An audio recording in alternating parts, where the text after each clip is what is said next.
Mon podcast IMO.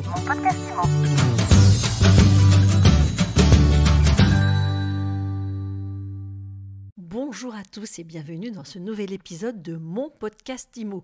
L'immobilier est en pleine effervescence et peut-être que vous vous posez la question, tiens, est-ce le moment pour se lancer en franchise et si je me reconvertissais dans l'immobilier? Eh bien, on en parle tout de suite avec Stéphane Fritz, le président du réseau Guy-Hockey. Bonjour. Bonjour Ariane. Stéphane, avant d'entrer dans le vif du sujet, on va parler un petit peu du marché. Comment est-ce que vous le sentez, vous, ce marché immobilier de rentrée? Bien, je dirais presque insolent.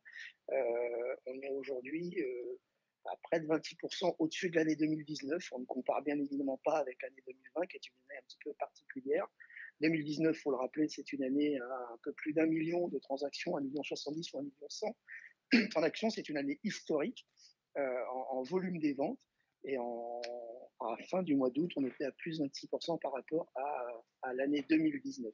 Donc aujourd'hui, le marché est extrêmement dynamique. Maintenant, les raisons à ça, je ne suis pas représentatif de l'intégralité du marché. Il faudra attendre le début d'année prochaine pour l'arrêté des comptes sur le marché national. Mais sur un marché dynamique comme celui-ci, le réseau Guy-Hockey se porte très très bien.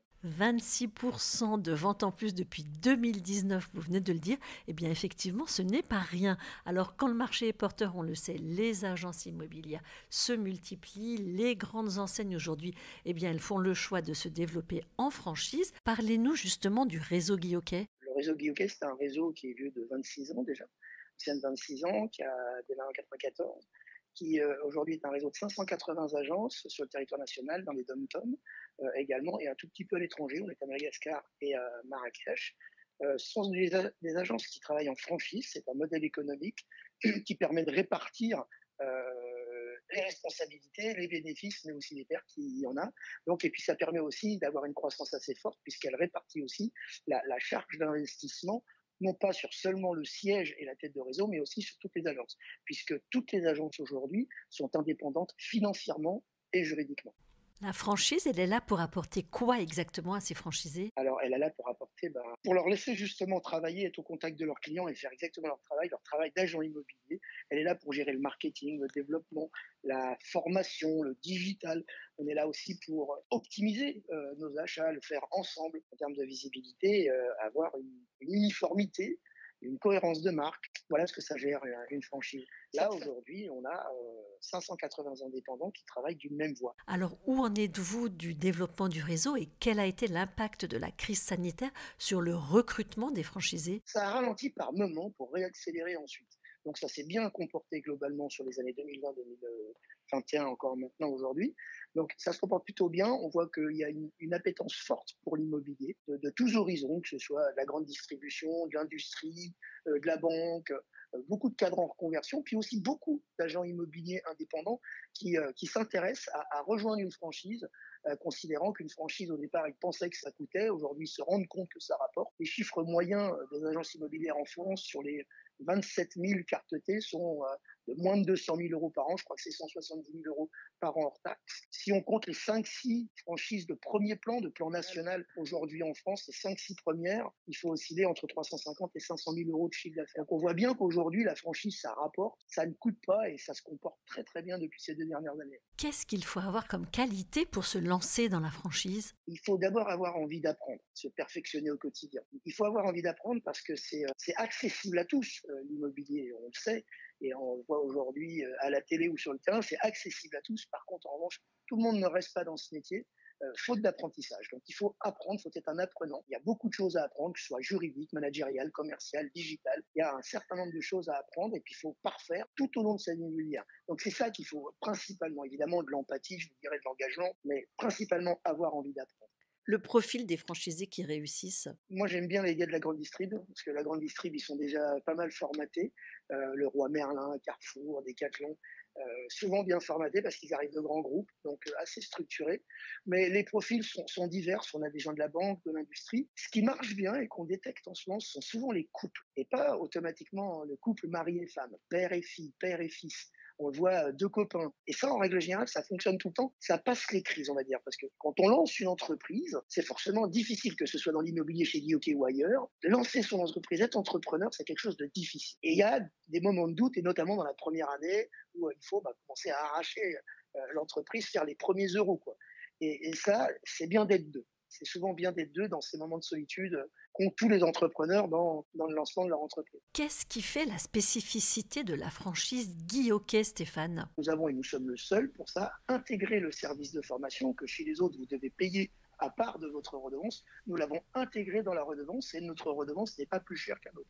Et aujourd'hui, on parle de 40 modules en présentiel dans tous les domaines aujourd'hui d'apprentissage, mais aussi une plateforme d'e-learning, des masterclass. Les plateformes d'e-learning, ça permet de s'auto-former, tout est disponible dans le téléphone, des petits modules d'1 minute 30 sur des petites actions et des petits gestes du quotidien d'agent immobilier. Donc c'est ce qui fait la différence aujourd'hui, c'est qu'on a intégré, et qu'elle est gratuite pour le coup, intégrée dans la redevance, toute la formation, de façon à former les gens. Ça a pour mérite, de faire produire des collaborateurs. Quelqu'un qui est formé, il produit 22 à 24% de plus qu'un autre. Et puis surtout, ça réduit le turnover. Ça remet l'immobilier sociétalement au centre, à l'ascenseur social qui doit être. Combien ça coûte de se lancer en franchise ? Pour ouvrir une agence, deux choses. La redevance initiale, elle est de 28 500 € hors taxe. Elle inclut une formation initiale de 11 semaines. C'est la plus grande formation aujourd'hui sur le marché. C'est 5 semaines de formation théorique, digitale, managériale, commerciale, juridique. Ça se fait au siège de Guy Hockey à Paris. Ensuite, 2 semaines de formation pratique, une sorte de vie ma vie avec des agents immobiliers déjà bien installés. Et ensuite, il y a 4 semaines d'accompagnement on a le prévisionnel qu'on aide à faire avec un comptable, l'étude de marché, l'étude de la concurrence, préparer son projet à son lancement. Ensuite, en cash flow, il faut 40 000 € au moins en cash, parce que c'est ce qui correspond aux besoins en fonds de roulement. Qu'est-ce que c'est que le besoin en fonds de roulement ? C'est tout ce que vous prêtera pas le banquier, c'est-à-dire ce qui fera tourner la boutique pendant les 6 premiers mois. Par contre, en revanche, il faudra faire appel au prêt, parce qu'une agence immobilière en création, il faut compter environ entre 120 et 200 000 €. Tout confondu entre le prêt et l'apport. Et pourquoi un tel écart ? Ça dépend du droit au bail à acheter ou du droit d'entrée qu'on peut avoir à payer dans les grandes agglomérations plutôt qu'en périphérie des villes, où soit ce sera moins cher, soit ce sera carrément entré avec un loyer seulement. Donc il faut en gros 40 000 € d'apport personnel. Pour le reste, on fait appel à la banque pour monter les projets. Ce qui est important de savoir aussi quand on crée sa première agence immobilière, c'est que faire sa première transaction, ça prend du temps. C'est pour ça qu'on a besoin d'un besoin en fonds de roulement qui couvre les 6 premiers mois de ce que vous avez à payer, vos loyers, l'assistante, le matériel, les crédits, tout ça. Ça s'appelle le besoin en fonds de roulement. Et on considère que pendant 6 mois, alors ce qui est rarement le cas, parce que des fois au bout de 2 mois, 3 mois, on encaisse les premiers euros, mais que dans les 6 premiers mois, on peut ne pas encaisser d'argent. Dernière question, Stéphane, quelles sont les clauses auxquelles il faut faire attention quand on signe un contrat de franchise ? Donc déjà, bien le lire, se faire accompagner d'un avocat si nécessaire, pour pouvoir mieux le lire et mieux le comprendre, comparer les contrats de franchise entre eux. Ce qu'il faut regarder, c'est la question d'équilibre dans le contrat, l'équilibre entre les devoirs et les droits. Un contrat, ça m'oblige à moi, franchiseur, et ça protège le franchisé. Mais inversement, ça me protège moi, franchiseur, et ça oblige le franchisé. Il faut regarder cet équilibre entre les deux, je pense. C'est ça qu'il faut regarder surtout. Et puis peut-être les conditions de sortie. Et si on veut en savoir plus, eh bien on vous retrouve du 26 au 30 septembre à Franchise Expo, porte de Versailles à Paris. Exactement, on sera là et on sera là avec toute l'équipe. Donc on sera ravis de vous recevoir. Merci beaucoup Stéphane Fritz d'avoir été avec nous aujourd'hui dans mon podcast IMO. Je rappelle que vous êtes le président de Guy Hockey. Merci Ariane. Quant à nous, eh bien on se retrouve très vite pour un nouvel épisode de Mon Podcast IMO, le podcast de My Sweet IMO. Mon podcast IMO. Mon podcast IMO.